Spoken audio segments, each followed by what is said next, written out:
Are you interested in achieving these goals, or are you committed? If you're interested, you'll do what's convenient. You'll come up with stories and excuses and reasons why you can't, and you'll use your education as an excuse, you'll use your stories as an excuse, you'll use the fact your father was a cab driver and was a gambler and never had any money. You'll use all of that as your reasons why you can't.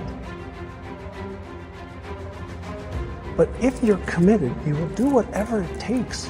You'll let go of your stories, you'll let go of your excuses and become who you are destined to become.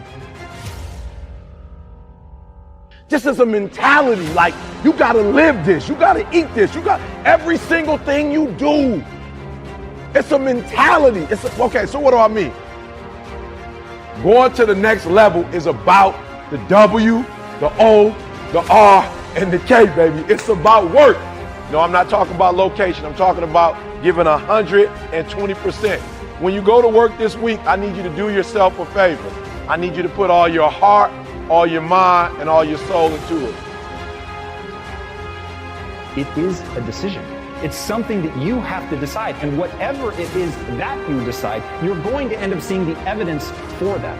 So you have to be really careful whether you decide that life is difficult, it's this slew of things that's coming at you that's trying to break you and nothing ever good happens to you. Or if you choose to believe, no matter what happens to you, you can always choose your response. You can always choose to believe that it's happening for you and not to you. And in that perspective, in having that mindset, then you're going to begin to look for the solutions. You're going to look for the ways out. You're going to look for the lesson that you can learn in the hardship. That is mindset.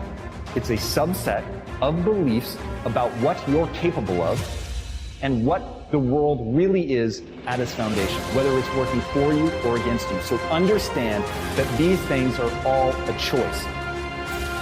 That's right, attitude is everything. You know, I often tell students in school, it's not about your aptitude, it's about your attitude. That's right, it's not about your aptitude, it's about your attitude.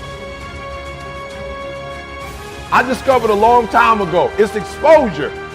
Some of you are not where you want to be. You're not doing what you want to do because you've never been exposed to it before. And that's how my life changed when I started hanging around millionaires, when I started hanging around successful business owners, when I started hanging around success, it rubbed off on the kid. Are you hearing me? I took those principles and bam, took them to another level. Are you interested in achieving these goals, or are you committed? If you're interested, you'll do what's convenient. You'll come up with stories and excuses and reasons why you can't, and you'll use your education as an excuse, you'll use your stories as an excuse, you'll use the fact that your father was a cab driver and was a gambler and never had any money. You'll use all of that as your reasons why you can't. But if you're committed, you will do whatever it takes. You'll let go of your stories, you'll let go of your excuses and become who you are destined to become. You had me write my vision for health, wealth, relationships, career, business, finances, charity, fun, experiences, everything, every area of my life. You have these documents. He said, I want you to read them every day. And you're going to do it while you come into the office so that I know that you've done them. And I want you to run your fingers across them as you're reading them. And then when you're finished one paragraph, close your eyes, and I want you to feel, what would it be like if that was true? So you got me to see it, to touch it, to close my eyes and visualize it and to feel it. So at the time, he didn't understand what he was really doing, but he was causing me to create new neural patterns in my brain that did not exist before.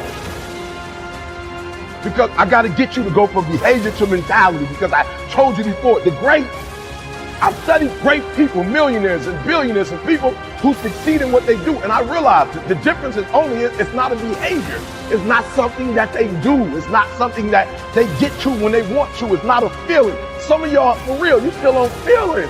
When you feel like doing it, you do it. When you don't feel like doing it, you don't. And so for you, it's a feeling, right? It's a feeling. For them, it's a mentality. It's a way of life. It's what they eat. It's what they sleep. It's what they drink. It's who they are. It possesses them. Let me promise you, if I can do it, you can do it.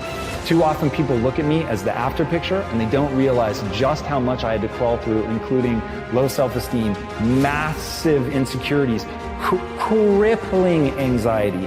At one point, I couldn't even tell a story in front of 5 people in my own family because my voice was shaking. I was so freaked the fuck out. And right now I'm around 1, 2, 3, 4, 5, 6, 7. Looks like we have about 7 people in this room. I routinely speak in front of massive crowds, and all of that was a process.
It is a process that is teachable. It is things that you can go through to completely and radically change your mindset. And in changing your mindset, you change the wiring of your brain. And that's what I want you guys to understand. You can change the physical structures and the functions of your mind.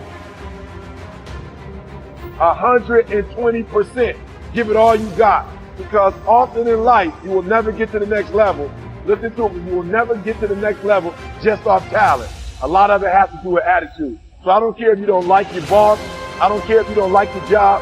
When you go to work this Monday, Tuesday, Wednesday, Thursday, Friday, give it 120%. The W, the O, the R, the K. I need you to upgrade your work. I'm talking about all your soul, all your heart, and all your might. When mentally you want it, in your spirit, in your soul, when you want it, it will happen.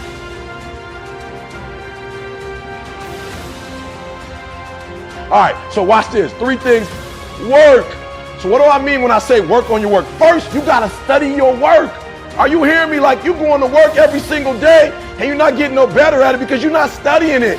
Like, literally, you got to study your own work. I don't know if you play football or basketball. If you a teacher, look, if you a teacher, get you a camera and put it in the room. Stop letting the principal study your work.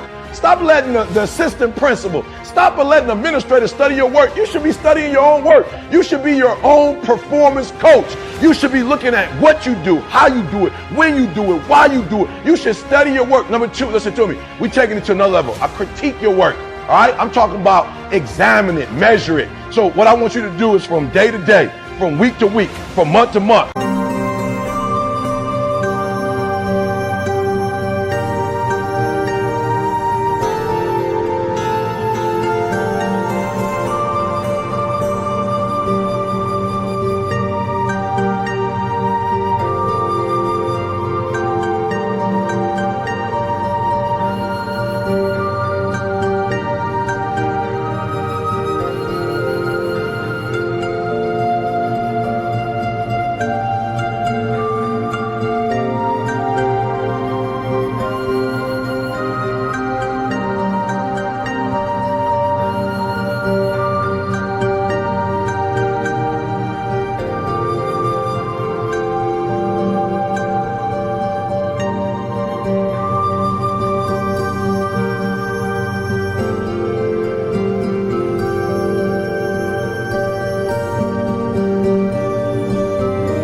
From year to year, I want you to critique your work. If you think and you believe and you emotionalize and you visualize and you create your plan for how am I actually going to achieve this? So what do I need to do? When am I going to do it?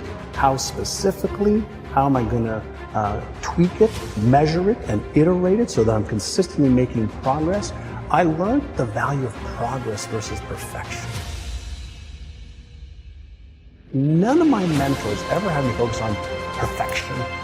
They had me focus on progress to just keep getting better. Little incremental gains every day, every week, every month, every quarter.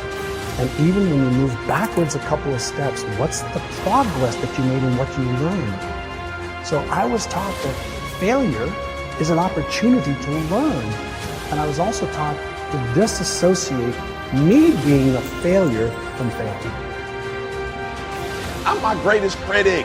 I'm not relying on comments on YouTube. I'm not relying on the feedback of others. I'm trying to constantly not just look at my work. Are you hearing what I'm saying? Not just study it, but I'm trying to critique it. I'm trying to evaluate. I'm trying to measure it. Because there's no way you can get to another level if you can't measure it. You got to know where you are first to know where you're going. So I need you to critique your work. And the last one, I need you to reflect on your work. I need you just to step back from your own work sometime. Just step back from your work and reflect on it. Like, just really think about it, right? Think about how you do what you do.